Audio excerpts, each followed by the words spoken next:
Iyi ni radiyo BBC Gahuzamiryango ivugira i Londres kuri metero 19, 25, 31 na 41. Ivugira ku mirongo ya FM mu karere k'ibiyaga bigari no kuri interineti kuri bbcgahuza.com.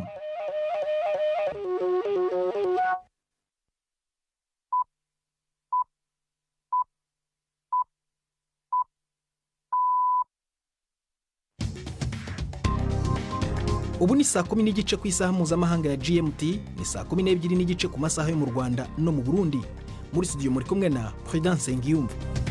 Wiriwe hoteza amatwi BBC Gahuzamiryango aho uri hose ku isi, kaze kuri radio kuri bbcgahuza.com, kuri Facebook live mu buryo bw'amashusho no ku mirongo migufi ya shortwave. Dore ingingo z'ingenzi z'amakuru turambura mu kanya kuri uyu wa gatatu tariki ya 21 z'ukwa munani. Nyuma y'igihe cy'agahenge, amakuru aturuka muri teritwari ya Masisi muri Repubulika ya Demokarasi ya Kongo aravuga ko mu rukerera rwo kuri uyu wa gatatu habaye imirwano hagati y'umutwe w'inyeshyamba za M23 n'ingabo za leta zifatanyije na Wazalendo. Amnesty International, umuryango uharanira uburenganzira bwa kiremwamuntu ku isi, urashinja Perezida Evariste Ndayishimiye ko nyuma y'imyaka 4 amaze ku butegetsi mu Burundi akomeje kuburabuza abaharanira agateka kazina muntu n'abanyamakuru. Naho mu Rwanda, abashoramari mu rwego rw'ubuhinzi bakomeje kugaragaza impungenge zo kwitabira uru rwego kubera impungenge z'igihombo, ariko banki nkuru irabasaba gutinyuka. Ntiwibagirwe ikiganiro cy'abagore n'imikino. Aya makuru ayobowe na Nini Iradukunda.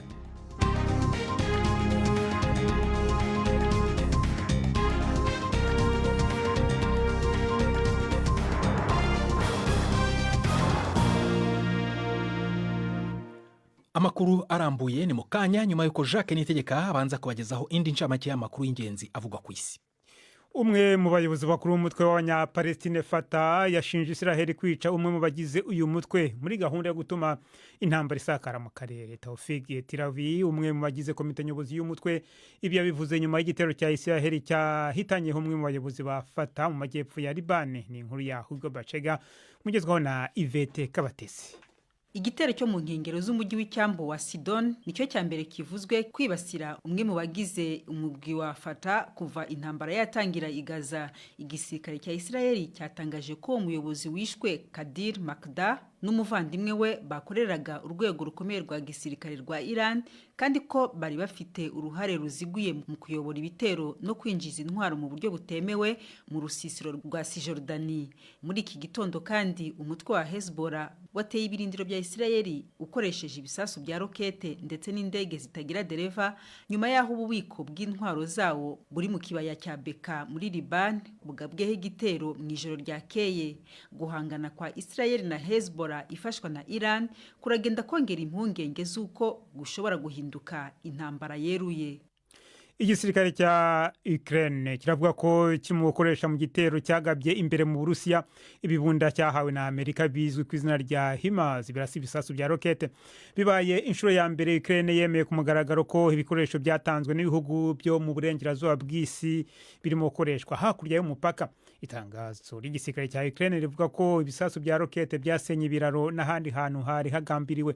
Amerika ntacyo yari yabivugaho. Ibihugu by'inshuti za Ukraine byo mu burengerazuba bw'isi bisa nkaho nta kibazo byaterwa n'ikoreshwa ry'ibikoresho byabyo bya gisirikare mu gihe gusa bitarasa imbere mu Burusiya. Icyakora ibiro by'umukuru w'Uburusiya bivuga ko ibi biri mu gutuma ibintu birushaho kuba bibi. Minisitiri w'intebe w'Ubuhindi Narendra Modi yageze i Varsovie mu ntangiriro y'uruzinduko rwe muri Polonye mbere y'uko yerekeza muri Ukraine mu mpera z'ikino cyumweru. Bwana Modi yakomeje kwamagana intambara Uburusiya bwashoje kuri Ukraine, kandi yanenzwe cyane mu kwezi gushize ubwo yahoberaga ku mugaragaro Vladimir Putin, perezida w'Uburusiya, nyuma y'umunsi umwe Uburusiya bugaba igitero cyahitanye abantu ku bitaro by'abana i Kiev. Mu ruzinduko rwe Bwana Modi yavuze ko yizeye kungurana ibitekerezo ku kuntu aya makimbirane yakemurwa binyuze mu mahoro. Umuryango w'abibumbye uravuga ko ku nshuro ya mbere mu mezi 4 ashize umurongo w'imodoka zikoreye imfashanyo igenewe abari mu kaga zinjiye muri Sudan zivuye muri Chad kugira ngo zigeze ibiribwa bikenewe cyane ku bantu bafite ibyago byo kwibasirwa n'inzara mu karere ka Darfur. ingabo za leta zari zarafunze umupaka muri gahunda yo kugerageza kubuza ko intwaro zigera ku nyeshyamba bahanganye zo mu mutwe wa Rapid Support Forces. Abantu barenga miliyoni 10 bavanwe mu byabo kuva intambara yatangira mu kwezi kwa kane k'umwaka ushize, kandi abantu barenga miliyoni 25 bugarijwe n'inzara ikaze. Ni inkuru ya Wiros mugezwaho na Siriake Muhawe nayo. Amakamyo arenga 200 yuzuye ibifungurwa yajabutse urubere rwa Adre, urubibe runini ruri hagati ya Chad n'akarere ka Darfur ko muri Sudan. Amashirahamwe atanga ifashanyo avuga ko ari ugusiganwa n'umwanya kugira barokoreye ubuzima bw'abantu. Inzara ikaba imaze gutangazwa ko iriko irabica bigacika mu bateshejwe izabo n'intambara. Hari inzitizi zibiri zigikeneye gutorerwa inyishu. Imvura nyinshi yatumye haba imyuzure myinshi bituma amabarabara adahita n'uturere tumwe tudashobora gushikwamo. Hanyuma kandi intambara ntirahagarara. Caba igisirikare ca Sudan canke umukeba wacu Rapid Support Forces bompi barabujije ko imfashanyo yinjira bariko baragwana. Igururwa ry'umupaka ni intambwe nziza. Urwego rushinzwe itumanaho mu Burusiya rwatangaje ko imbuga nkoranyambaga za WhatsApp na Telegram zahuye n'ikibazo gikomeye. Nta bisobanuro byatanzwe kandi nta n'umuntu wigeze yiyemera ko yaba ari inyuma y'igitero cyo kuri internet kigamije kwibasira izo mbuga zombi. Uburusiya bukunze gushinjwa kuba inyuma y'ibitero byo kuri internet byibasira abikorera ku giti cyabo cyangwa se leta mu bindi bihugu. Ibitangazamakuru byo muri Iran biravuga ko iperereza ku mpanuka ya kajugujugu yo mu kwezi kwa gatanu yahitanye Perezida Ebrahim Raisi ryemeje ko nta kimenyetso cyerekana ko yaba yarahanuwe. Biravuga ko iperereza ryanzuye ko impanuka yatewe n'ikirere kitari kimeze neza ndetse n'ubushobozi buke bw'iyo ndege bwo kwihanganira uburemere yari itwaye muri icyo gihe. Iyi mpanuka kandi yahitanye Minisitiri w'Ububanyi n'Amahanga wa Iran n'abandi bayobozi bakuru benshi ba Iran. Ibyavuye muri iryo perereza byatangajwe kuno munsi inteko nshingamateko yemeje abaminisitiri bashya batanzwe n'uwasimbuye bwana Raisi nka perezida. Uwo nawe akaba ari Perezida Masoud Pezeshkian. Urakoze Jacques Nitegeka kuri ayo makuru ya BBC.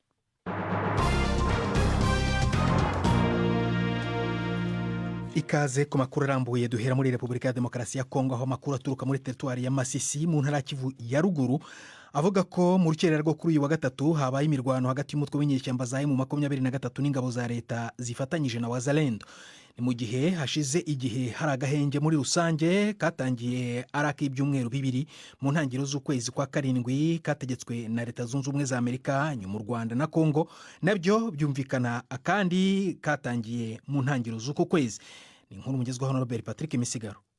Umwe mu bakozi ba societe civile ya teritwari ya Masisi yabwiye BBC ko imigwano yumvikanye mu bucagucagu bwo kuri uno wa gatatu mu misozi ya Bihambwe muri Masisi. Uwo mukozi atashimye gutangazwa amazina igihe yatuvugisha yavuze ko batari bwamenye uwatanguye kugaba igitero hagati ya Wazalendo na M23. Yavuze ko mu gitondo abantu baho bababwiye ko hari hacumvikana amasasu make nyuma agahagarara. BBC yabajije umuvugizi wa gisirikare w'intara ya Kivu ya ruguru ivyerekeye iyo migwano ivugwa n'uwo bayitanguje mu gihe hari agahengwe kagomba kubahirizwa, ariko ntiyashimye kudusubiza, avuga ko ari mu nama ngo tumurondere hanyuma. Kuri iyo migwano ivugwa uyu munsi, Colonel Wilingoma avugira M23 yabwiye BBC ko atana rimwe bigera batera FARDC, ko ariyo ibatera bakigwanako. Kuwa mbere w'indwi iheze, Therese Kayikwamba, umushikiranganje w'imigenderanire n'amakungu wa Kongo, yabwiye abanyamakuru yuko ngo bashitse ahashimishije ihagarikwa ry'imigwano rikaba ryubahirizwa ku rugero runini, ngo kandi bazobandanirizaho ngo kuko iyo haragahengwe bituma habaho uburyo bwiza bwo kuganira ku bibazo nyirizina.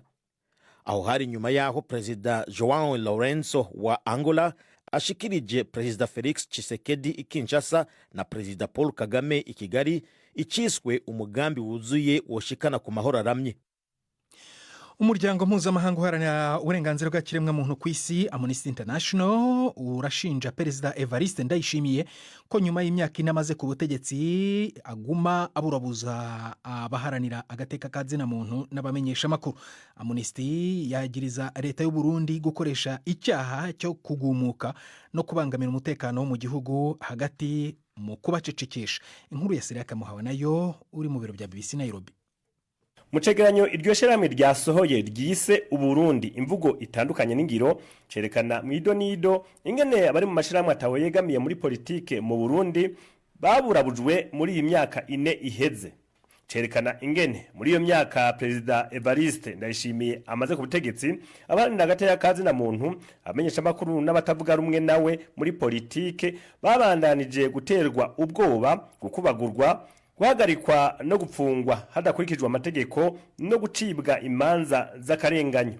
Urongo ya karere k'ubuseruko n'ubumanuko bwa Afrika muri Amnesty International Tigere Chaguta avuga ko ituratuzwa ry'amashirahamwe atawegamiye muri politike ribandanya ryaburijemwo icizere c'impinduka zigaragara za leta kuri amashirahamwe mu kuyugururira urubuga rwo kuganiriramwo ibibazo nkoramutima bijanye n'agateka kazi na muntu mu Burundi.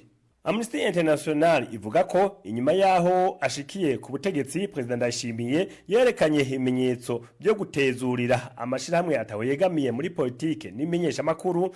Abahanira agateka kazi na muntu babiri n'abamenyesha makuru 4 bari bapfunzwe bazira akazi kabo, bose barekurwa mu mwaka wa mbere ashitse ku butegetsi. Icegeranyo cy'iryo shirahamwe kivuga ko uko kuri kurwa kwahuriranye n'utwigoro two gusubiza hamwe n'amakungu cyane cyane bumwe bwa Buraya n'ibihugu bigize iryo shirahamwe. Bamwe mu baraba ibintu n'ibindi bari biteze ko uko kuri kurwa cyari kimenyetso cyo gusubira kwiyemeza kubahiriza agateka kazi na muntu. Ariko ico cegeranyo gisigura ko icizere cy'uko ibintu bigiye guhinduka cyamaze umwanya urume rumara, kuko naho abandi nagateka kazi na muntu n'abamenyesha makuru bari bahagariswe President Ndayishimiye atarashika ku butegetsi barekuwe, abandi basubiye guhagarikwa hadakurikijwe amategeko imbere y'uko barekurwa. Amnesty International irinubira ingene leta y'u Burundi ikoresha ivyaha bijanye no kugumuka no guhungabanya umutekano w'imbere mu gihugu mu ntumbero yo gucecekesha abahanira agateka kazi na muntu n'abamenyesha makuru. Urakoze Siriyake. Turacyashaka kumva uruhande rwa leta y'u Burundi kuri ibyo birego bya Amnesty International. Iyo nkuru itugejeje ku isaa 1:19 mu Rwanda no mu Burundi. Muri studio za BBC London ni saa 11:41 ndi Prudence Ngyumva. Reka turuhuke mu masegonda 5 tugaruka mu kanya.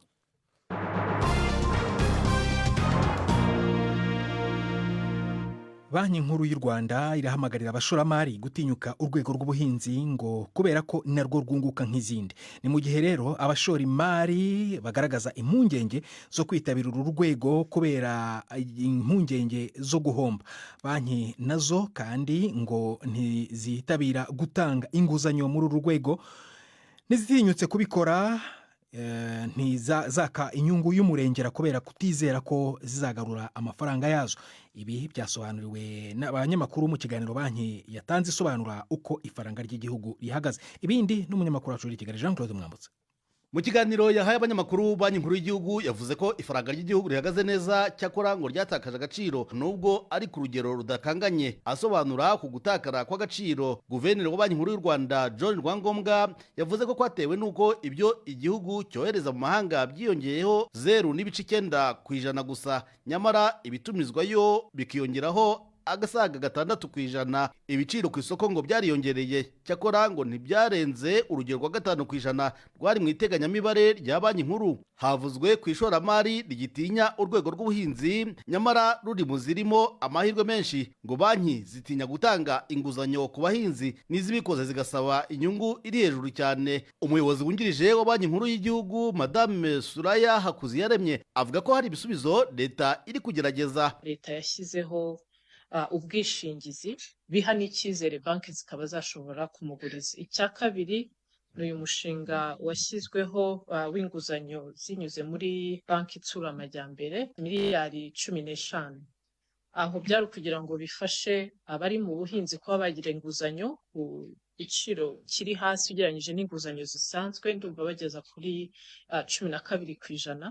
Banki yabitanze ayo mafaranga nayo hagize ikibazo kiba mu buhinzi, abantu ntibeze neza kubera ibibazo bitandukanye, cyane cyane irihinduka ry'ikirere, banki nazo zidahomba. Icyanyuma nanone ni ukwigisha abari mu buhinzi cyane cyane uko bakora imishinga yakwemerwa na banki cyangwa banki nazo zakwizera. Muri iki kiganiro havuzwe no ku bucuruzi bw'amafaranga. Iyi banki yavuze ko ari ubwo kwirinda kuko burimo uburiganya. Ubu ni nk'ubukorwa n'abantu ku giti cyabo cyangwa se ibigo bisaba ababigana gutanga mbere amafaranga runaka bakayasubizwa hiyongereyeho inyungu ishobora kugera kuri 40% ku kwezi. Kuri Guverineri John Rwangombwa ngo uru rugero rw'inyungu nta hantu rwabaye mu bucuruzi bw'amafaranga. Yakira amafaranga ya kanaka agahita amuha inyungu, uko yishyura abaje mbere niko akangurira abandi kumugana bikagera ahantu byamubanye umurengera atagifite uko ashobora kwishyura wa bantu. Nta muntu uzaza kubwira ngo araguha inyungu y'10% buri kwezi, kubera yuko hari abantu abaje mbere bahita babasubiza amafaranga, abantu bakibeshya ngo bya bintu birimo inyungu. Abantu baduka ntuzi yaturutse akaza ngo aje kugukiza, ntabwo ari byo rwose. Turakomeza gukangurira abantu kwirinda gukora ubucuruzi burimo ubushukanyi bakoresheje ikoranabuhanga. Urwego rw'igihugu rw'ubugenzacyaha ruherutse gutangaza ko rwataye muri yombi umuntu wambuye abaturage agera kuri miliyoni 10 z'amadolari muri ubu buryo. Mu gihe uru rwego ruvuga ko rugihiga n'abandi bari muri ubu bucuruzi, rusaba rubanda kwirinda abarwizeza inyungu nyinshi ariko zivuye mu nzira zidasobanutse. Muri iki gihe kandi havugwa ubuke bw'amadovize nk'amadolari, ndetse hakaba n'abakeka ko ashobora kubura ku isoko. Guverineri Rwangombwa avuga ko iki kibazo cy'ubuke bwayo cyatewe n'ubuke bw'ibyoherejwe mu mahanga, ariko ngo ntikizagera ubwo ayashobora kubura ku isoko burundu. Jean Claude Mwambutsa, BBC Gahuzamiryango, i Kigali. Urakoze Mwambutsa. Tunyarukire mu Burundi, aho nyuma y'amezi yababa 9 amazi y'ikiyaga Tanganyika aduze ku rugero rutari rumenyerewe, agatikiza ibitari bike byari ku nkengera, ubu asa n'ayariko arasubira inyuma. None ibibanza ingenzi zahora ziza gusamiramwo akayaga ku musenyi ubu vyifashe gute?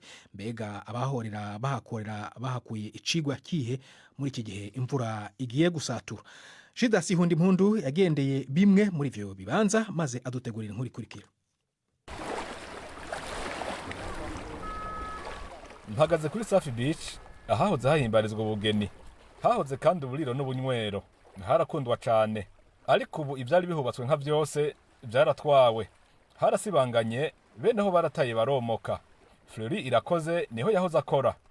Aha hakorerwa ibirori byinshi bitandukanye kandi byararyohera n'abantu benshi. Harabera nk'amakonsere, nk'amarayidi ashitse, abantu baraza ari benshi bakaryoherwa. Ibintu byarononekaye cyane, gusa nk'ibiriko birazuba amazi ariko arasubira inyuma nk'uko bisanzwe. Iki kibanza kiri impande y'ibarabara Avenue de la Plage ryerekeza ku kivuko ca Bujumbura. Iri barabara ubwaryo ntirikirengana, ryuzuyemwo ibigongozi vy'imisenyi n'imicafu vyarunzweho n'amazi ya Tanganyika. Hirya gato ku kivuko, ikimashini kiriko kiragerageza gupanga amabuye manini manini ku nkengera z'ikiyaga.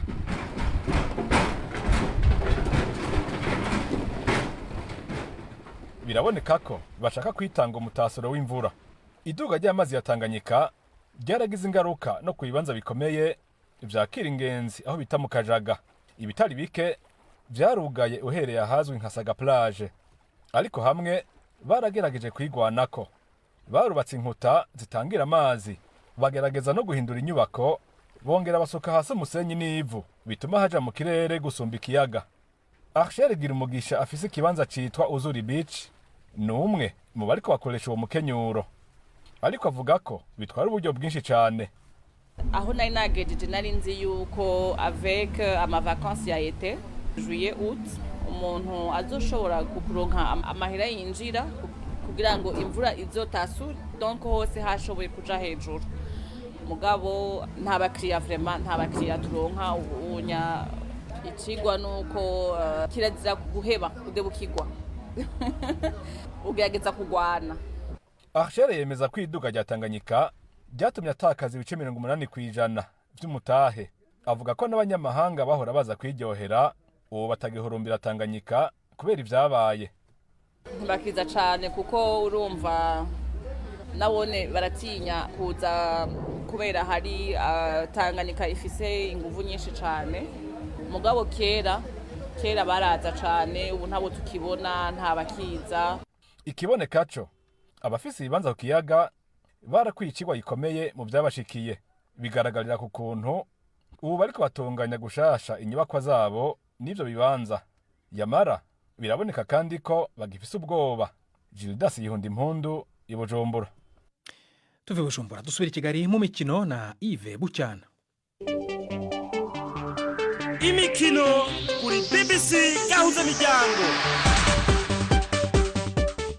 Mwiriweho neza. Umukinnyi wo hagati wa Manchester City Phil Foden yegukanye igihembo cy'umukinnyi w'umwaka gitangwa n'ishyirahamwe ry'umupira w'ababigize umwuga, mu gihe Cole Palmer ukinira ikipe ya Chelsea yagizwe umukinnyi ukiri muto w'umwaka. Foden yatsinze ibitego 19 mu mikino 35 yakinnye mu mwaka ushize, mu gihe City yatsindaga igikombe cya kane yikurikiranyije. Foden yarushije bagenzi be muri City Erling Haaland wegukanye iki gihembo umwaka ushize, na Rodri ndetse na Palmer wa Chelsea, Martin Odegaard wa Arsenal na Oli Watkins wa Aston Villa bari kuri uru rutonde.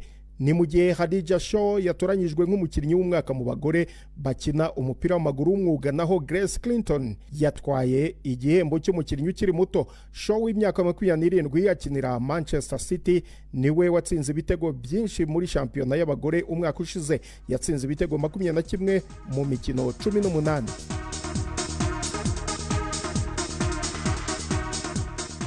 Hagati aho ikipe ya Manchester City irimo gukora ibishoboka byose ngo igarure uwahoze ari umukinnyi wayo hagati, Ilkay Gundogan.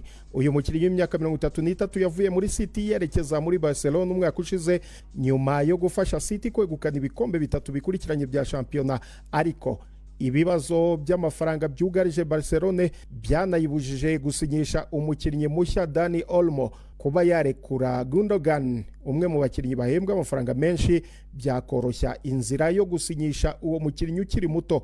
Soreze kuri Raheem Sterling utatoranyijwe mu ikipe ya Chelsea izakina umukino w'amajonjora y'irushanwa ry'igikombe cya Europa Conference League. Chelsea igomba gukina na Servette. Uyu mukino w'ejo kuwa kane ni umukino wa kabiri uyu mukinnyi w'imyaka 29 atagaragayemo mu ikipe ya Chelsea nyuma yo kubura mu mukino wahuje Chelsea na Manchester City mu mpera z'icyumweru. Bamyugariro Ben Chilwell, Wesley Fofana na Tosin Adarabio nabo ntibashyizwe ku rutonde rw'ikipe ya Chelsea rwashyikirijwe UEFA ku mukino wo kuwa kane uzabera ku kibuga cya Stamford Bridge. Chelsea yakoresheje hafi miliyoni 185 z'amapaundi mu gusinyisha abakinnyi 11 mu minsi yashize. Ubu umutoza Enzo Maresca akaba afite abakinnyi barenze 40. Ni kuri iyi nkuru nsorejeho amakuru y'imikino nari nabateguriye. Gendi Yves Bucyana.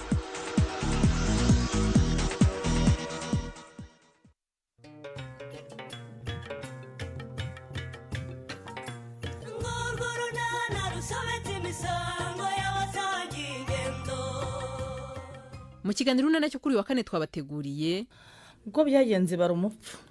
Oya, ibi birakabije rwose. Inzu itagira urugi ntigira idirishya, se uzayibamo yishobore?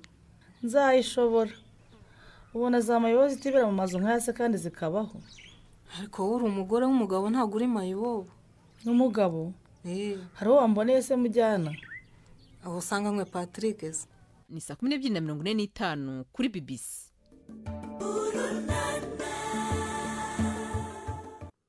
Na hejuru rero ku wa kane hano kuri BBC gahuza miryango, reka ijambo Yvette Kabatesi mu kiganiro cy'abagore. Ni Samba.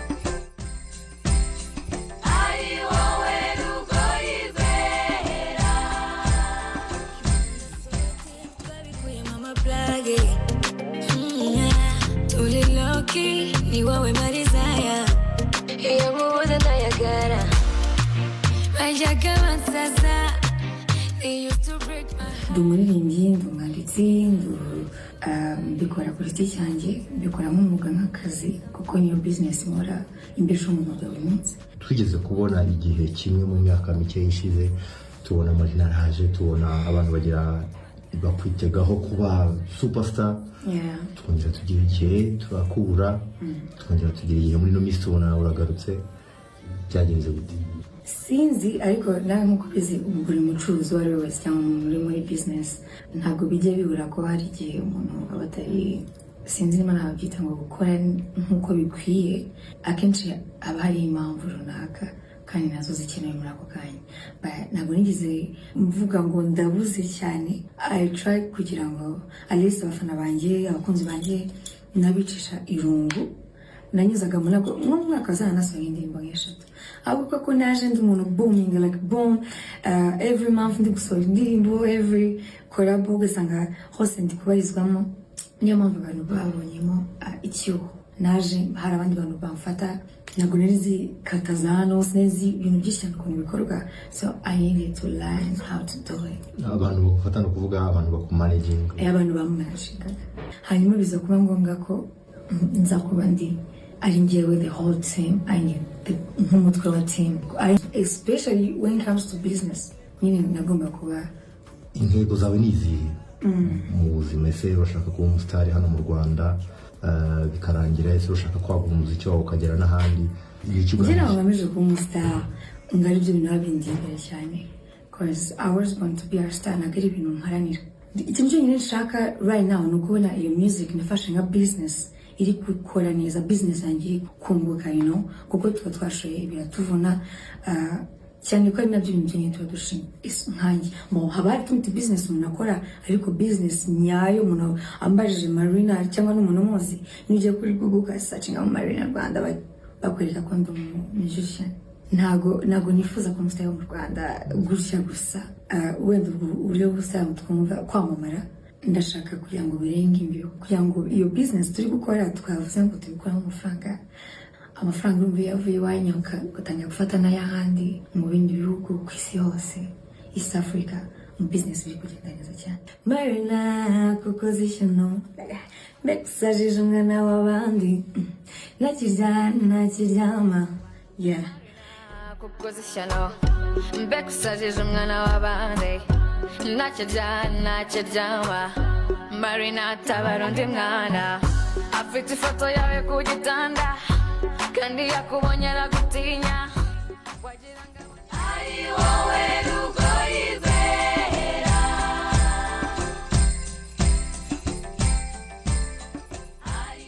muranyihanganira muri icyo kiganiro mwagezwagaho na Samba Cyuzuzo na mubabwiye nka Yvette Kabatesi ariko ni Samba Cyuzuzo nyine baganiraga n'umuhanzi w'umunyarwandakazi bahuriye i Nairobi mu murwa mukuru wa Kenya akaba ari Marina Deborah ari umuhanzi wabaye icyamamare mu Rwanda agitangira muziki we ahanini kuko yari afite inzu ya muzika imufasha mu bikorwa bye ariko nyuma rero ntiyakomeje kuzamuka muri iki gihe akaba ari kongera kugerageza kuzamura izina rye nk'uko mumaze kubyumva. Jacques Niyitegeka agarutse muri studio kubagezaho amakuru y'ingenzi agezweho. Umwe mu bayobozi bakuru b'umutwe w'abanyapalestine Fatah yashinje Israel kwica umwe mu bagize uyu mutwe muri gahunda yo gutuma intambara isakara mu karere. Tawfik Tirawi umwe mu bagize komite nyobozi y'umutwe byabivuze nyuma aho igitero cya Israel yitaniye umwe mu bayobozi ba Fatah mu majyepfo ya Libani. Igisirikare cya Ukraine kiravuga ko kirimo gukoresha mu gitero cyagabye imbere mu Burusiya ibibunda byahawe na Amerika bizwi ku izina rya HIMARS birasa ibisasu bya rokete. Bibaye inshuro ya mbere Ukraine yemeje ku mugaragaro ko ibikoresho byatanzwe n'ibihugu byo mu burengerazuba bw'isi birimo gukoreshwa hakurya y'umupaka. Hagati aho Minisitiri w'Intebe w'Ubuhindi Narendra Modi yageze i Varsovie mu ntangiriro y'uruzinduko rwe muri Polonye mbere y'uko yerekeza muri Ukraine mu mpera z'iki cyumweru. Bwana Modi yakomeje kwamagana intambara Uburusiya bwashoje kuri Ukraine kandi yaranenzwe cyane mu kwezi gushize ubwo yahoberaga ku mugaragaro Vladimir Putin nyuma y'umunsi umwe Uburusiya bugabye igitero cyahitanye abantu ku bitaro by'abana i Kiev. Umuryango w'abibumbye avuga ko ku nshuro ya mbere mu mezi ane yashize umurongo w'imodoka zikoreye imfashanyo igenewe abari mu kaga zinjiye muri Sudani zivuye muri Chad kugira ngo zigeze ibiribwa bikenewe cyane ku bantu bafite ibyago byo kwibasirwa n'inzara mu karere ka Darfur. Urakoze Jacques Niyitegeka ni naha turangije ibiganiro byacu byo kuri uyu wa gatatu byari biyobowe na Nini Iradukunda twafashijwe na Chris Lovelock kugira ngo amajwi akugereho ameze neza. Agenda Prudence Ngyumva wakoze guhitamo BBC Gahuza Miryango kuri uyu mugoroba uraraharyana na hejo.